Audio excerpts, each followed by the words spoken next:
Hi there, I'm Chef Eric Crowley, owner of the Culinary Classroom in West Los Angeles, and today I'm going to show you how to julienne a potato.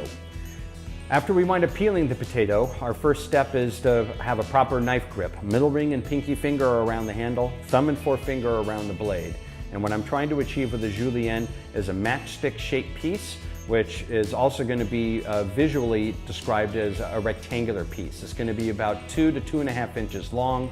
A small julienne is going to be 1/4 inch tall and wide, a medium julienne 1/2 inch, and a large 3/4 inch.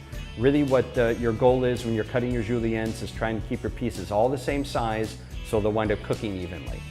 Since I have an oblong shape here with this potato, the first thing I need to do is I need to square off the sides and square off the ends. I'm trying to get a nice rectangular block out of this potato piece. Middle ring and pinky finger around the handle, thumb and forefinger around the back of the blade. First thing I'm going to do is I'm going to stabilize the potato by taking one of these rounded edges and cutting a flat piece off of it so it'll stabilize and be a lot easier to finish cutting up the rest of the pieces. My opposite hand is going to hold on to the potato with my fingertips curled underneath.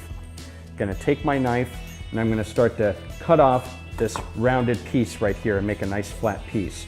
I'm going to look down the back of the blade and make sure that I don't see a lot of this surface and a lot of that surface, so I have a nice cut that's perpendicular to my cutting board. My handle is going to come up and back, and I'm going to push the knife forward and down. Nice flat piece like that. Potato is going to get set on that, and then I'm going to go ahead and cut off this rounded side, handle up and back, knife forward and down. Going to move the potato around 180 degrees. I'm going to cut off this rounded side and also make sure it's parallel to this cut. Handle up and back, knife forward and down. And then I'm going to cut off the ends.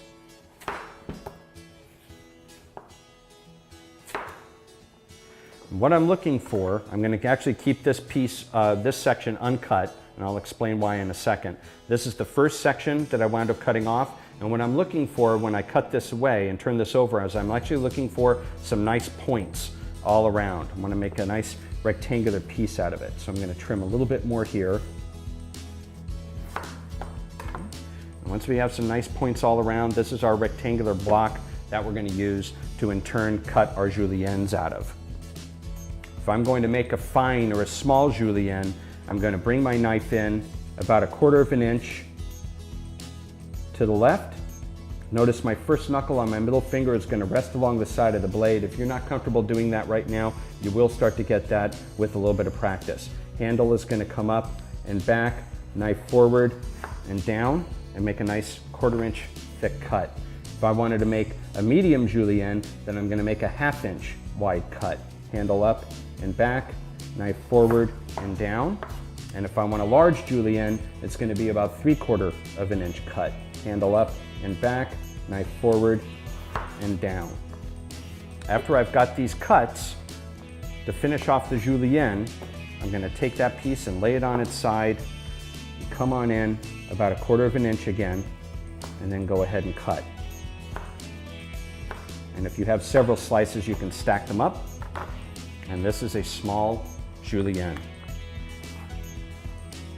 A medium julienne, same thing. It's just a wider initial cut and then a wider secondary cut.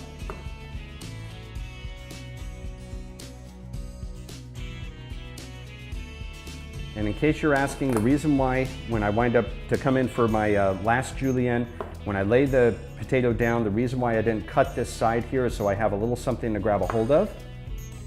Basically making a little handle for myself. And this is our large julienne.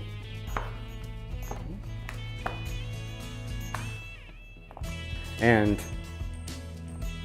it seemed a little bit easy for me, but you'll find with a little bit of practice, you'll be able to master this very, very quickly.